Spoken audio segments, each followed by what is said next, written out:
When it comes to getting help from Google Assistant, all you have to do is give these phones a little squeeze. But there's so much more that these new Google phones offer. It's Joshua Vergara. What's going on, everybody? And this is our first look at the Google Pixel 2 and the Pixel 2 XL, brought to you by Audible.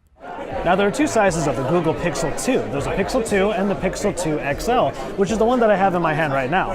The Pixel 2 XL is actually pretty easy to handle still, and especially with the squeezing capability, it's still easy to do that and get right into Google Assistant without any problems at all. One of the workflows that we're probably going to end up seeing a lot is when you take the phone out of your pocket, you just take it out, and even with the screen off, you could just squeeze the device and it will turn right back on and give you Google Assistant. The smaller Pixel 2 comes with 5 inches in its screen, and it's a full HD OLED screen.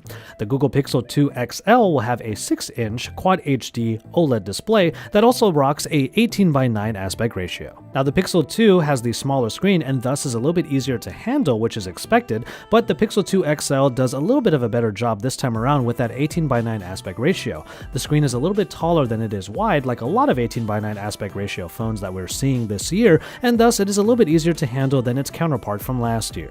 Now, if there's one thing that I was really surprised by, it was the dual front-facing speaker. Now, what we have are stereo speakers on the front to make it so that you're able to blast music or whatever you're watching at yourself, and I will admit, it's a little bit too loud in this area for me to actually test the speakers, but I will say this, when I played a YouTube video, I was actually able to hear it even in this environment. Now, that's not the best test, but we're going to do that testing even more later on with our full review.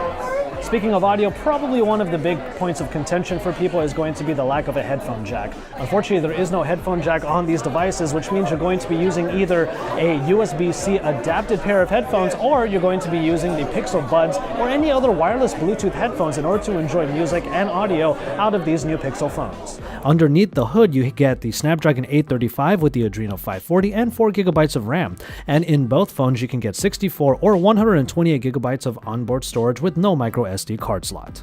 The batteries are also relative to which device you get, as the Pixel 2 has a 2700 mAh battery and the Pixel 2 XL gets a 3520 mAh unit. And both phones have IP67 water and dust resistance.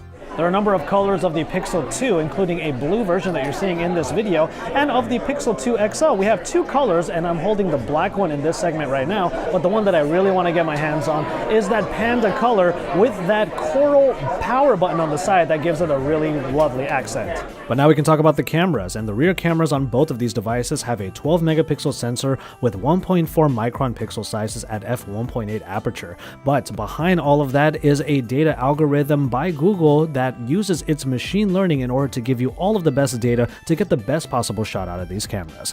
Google is also going for the more data-driven photography experience, using machine learning as much as it possibly can in order to cater the shot to the best possible quality. But this portrait mode is also available for the front-facing camera, which is an 8 megapixel shooter.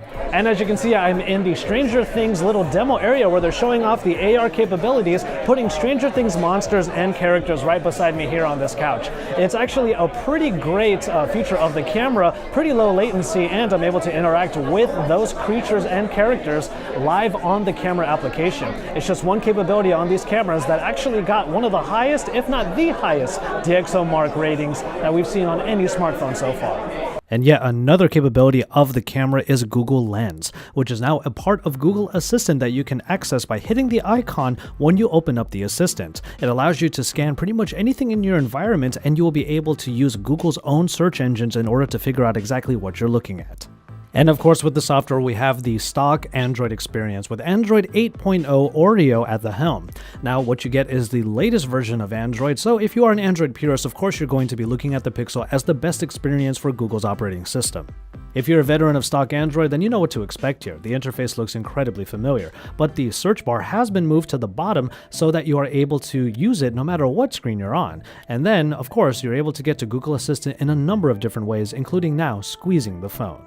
If there's one thing that's incredibly clear about these Pixel phones and about Google's product line for this year, it's that Google Assistant is definitely at the helm and is the focus of all of their products. We'll be giving you our full review once we get our hands on a unit, and I'm really hoping I get the Pixel 2 XL in that panda color because that's the one that I definitely want to rock.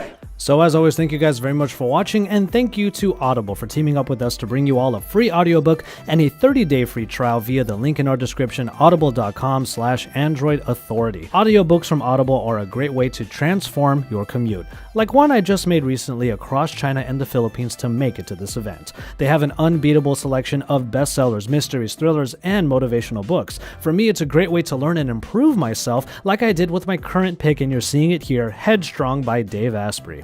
Optimization isn't just an Android thing, it's a way of life. Why not do for yourself what Android does every month and every year? Headstrong teaches readers about biohacking in order to bring out the best version of ourselves. I highly recommend it as a personal development and biohacking book, and you can get it right now for free at audible.com/Android Authority. That's audible.com/Android Authority. Thank you to the sponsor of our video, Audible. Ride, or fly, like I did, with Audible. So stay tuned to Android Authority for more about the Google Pixel 2, the Pixel 2 XL, and for all of Google's products that were announced today at their event in San Francisco. Keep it tuned to Android Authority for that and even more, because of course we are your source for all things Android.